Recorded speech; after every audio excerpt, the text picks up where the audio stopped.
Oke, untuk uji validitas dan reliabilitas, untuk caranya seperti ini ya. Jadi yang pertama kita lakukan adalah persiapan datanya terlebih dahulu. Nah, ini adalah data yang sudah saya tabulasikan ya.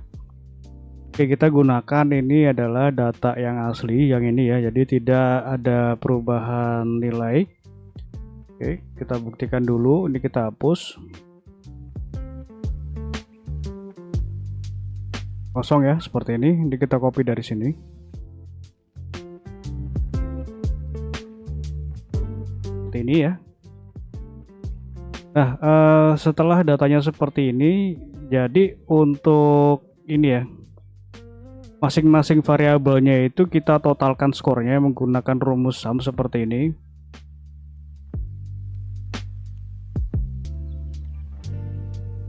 Setelah datanya seperti ini, kita buka aplikasi SPSS. Nah, di sini saya menggunakan versi 27.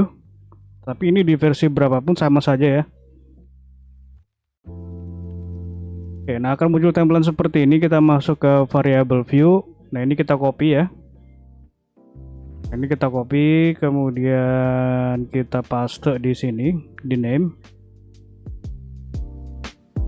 Seperti ini kita masukkan keterangannya juga.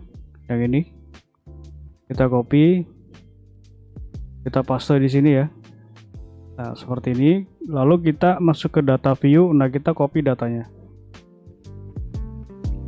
Seperti ini. Kita paste di sini. Oke, seperti ini. Nah, ini sudah bisa kita lakukan analisis. Nah, untuk proses analisis seperti ini ya. Klik analyze, kemudian correlate, lalu bivariate.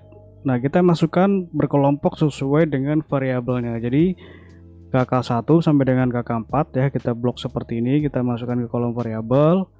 Kemudian untuk uji validitas kita gunakan total skornya. Nah, ini ya. Ini adalah total skornya. Nah, ini TKK kodenya ya. Jadi total skor untuk variabel KK atau kesadaran kesehatan. Seperti ini. Lalu kita klik OK. Seperti ini ya hasilnya. Jadi ini adalah uji validitasnya. Saya jelaskan dulu ya untuk cara membacanya, dan ini sama ya dengan variabel lainnya. Tinggal diulang saja cara membacanya. Tapi kita lanjutkan dulu deh ke uji reliabilitas. Nah, untuk uji reliabilitas caranya seperti ini ya. Klik analyze, kemudian L, reliability analysis. Nah, kita masukkan KK1 sampai KK4 ya. Jadi sama, ini berkelompok sesuai dengan variabelnya, kolom item. Nah, untuk uji reliabilitas ini tidak menggunakan total skor ya. Jadi hanya skor dari kuesionernya saja. Seperti ini, lalu kita klik OK. Nah, ini adalah hasil dari uji reliabilitasnya. Oke, saya jelaskan dulu untuk cara membacanya ya. Jadi untuk uji validitas ada dua cara ya membacanya, yaitu kita bisa membandingkan dengan nilai R hitung ya. Nah, ini R hitung ya. Ini sudah saya rapihkan menjadi interpretasi. Nah, aslinya seperti ini ya. Nah, ini adalah R hitung. Kemudian kita bisa lihat juga nilai sig-nya. Nah, ini ya sig-nya ya. Jadi sig-nya ini harus di bawah 0,05 baru dikatakan valid. Nah, untuk R hitung ini harus di atas 0,361 ini ya. Nah, ini 0,361 ya. Nah, ini dari mana? Ini dari tabel ini ya, tabel R. Nah, ini sudah saya lampirkan juga, bisa dibaca sendiri.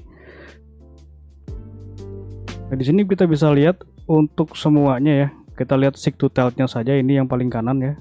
Nah, ini sig to telt-nya ini semuanya di bawah 0,05 ya, maka dikatakan untuk variabel KK ini semuanya valid.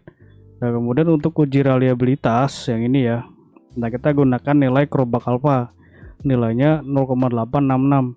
Nah, ini untuk nilai Crobak alpha ini harus di atas 0,6 baru dikatakan reliable. Nah, ini nilainya 0,866, maka ini sudah lebih besar dari 0,6 dan dinyatakan reliable. Seperti itu ya untuk cara membacanya. Nah, untuk analisis di variabel lain sama ya caranya seperti tadi, correlate, bivariate. Nah, ini kita reset dulu.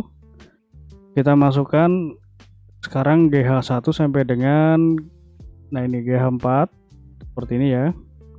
Kita masukkan total skornya. Ingat, jadi untuk uji validitas kita menggunakan total skor, tapi reliabilitas itu tidak menggunakan total skor. Kayak seperti ini, kemudian klik OK.